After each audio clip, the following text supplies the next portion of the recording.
नमस्कार दोस्तों, कैसे हो आप सब लोग।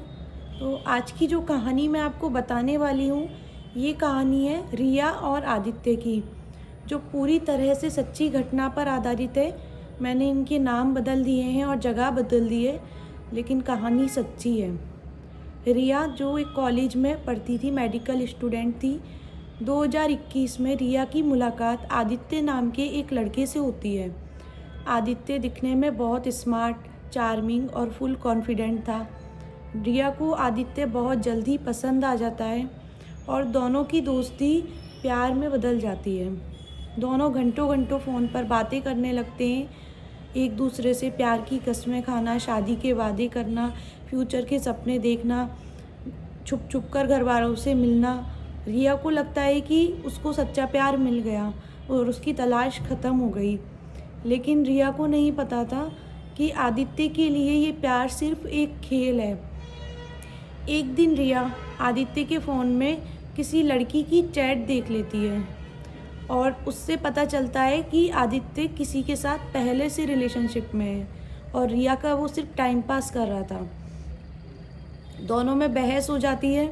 रिया उससे दूर जाने की बात करती है, ब्रेकअप के लिए जब बोलती है तो आदित्य पहले उसे मनाने की कोशिश करता है और लेकिन फिर गुस्सा हो जाता है और वह रिया को अपने कंट्रोल में करना चाहता है।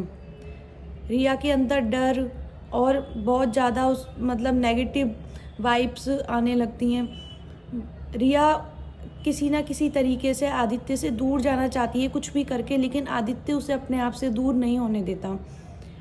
थोड़ा टाइम निकल जाता है, धीरे धीरे वह रिया के ऊपर हाथ भी उठाने लग जाता है और उसे फुल अपने कंट्रोल में रखना चाहता है। उसे किसी से बात नहीं करने देना, दोस्तों से नहीं मिलने देना, घर से बाहर नहीं निकलने देना। और जब रिया उससे बार बार दूर जाने की बात बोलती है तो वह कहता है कि रिया, या तो तुम मेरी रहोगी या मैं किसी की नहीं होने दूँगा। अब तुम मेरे लिए एक चैलेंज हो और मैं तुम्हें किसी और का नहीं होने दूँगा। रिया ये बात सुन के बहुत ज़्यादा डर जाती है। वह किसी से कुछ कह भी नहीं पाती क्योंकि उसके मम्मी और पापा दोनों ही बहुत ज़्यादा स्ट्रिक्ट होते हैं। वह उनसे डरती है कहने में कि अगर मैंने घर पे बताया तो मैं क्या बोलूँगी, बहुत ज़्यादा वो अंदर से डरी हुई होती है। लेकिन एक दिन रात का कॉल आता है रिया के पास, आखिरी बार उसे मिलने के लिए बुलाता है और बोलता है कि मैं सब कुछ ठीक करना चाहता हूँ रिया, पहले जो भी मुझसे गलतियाँ हुई मैं उनको सही कर दूँगा और हम एक अच्छी लाइफ जिएंगे। मैं एक बार तुमसे मिलना चाहता हूँ।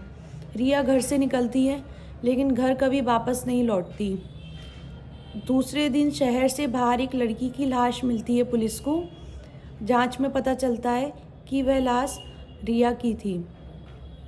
सारे सबूत पुलिस जब देखती है, रिया के घर से निकलने का वीडियो, रिया के घर पर नहीं आने का, और रिया के कॉल्स में आखिरी जो कॉल थी वो आदित्य की थी, उसकी कॉल रिकॉर्डिंग्स, तो सारे सबूत आदित्य के खिलाफ थे।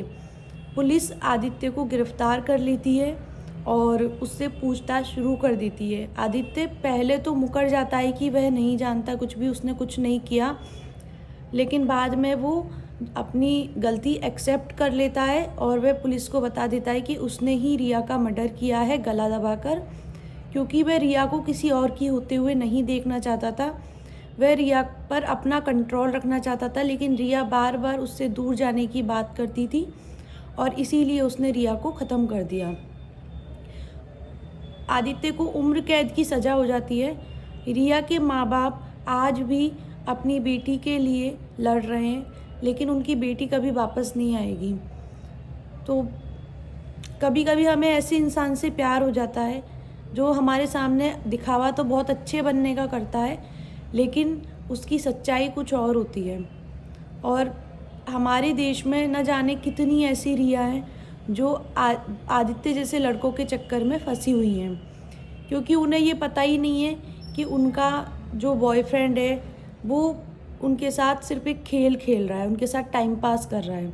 उन्हें लगता है कि नहीं, ये हमसे सच्चा प्यार करता है, ये हमसे शादी करेगा, हम इसके साथ फ्यूचर में हम साथ रहेंगे, लेकिन ऐसा कुछ भी नहीं होता।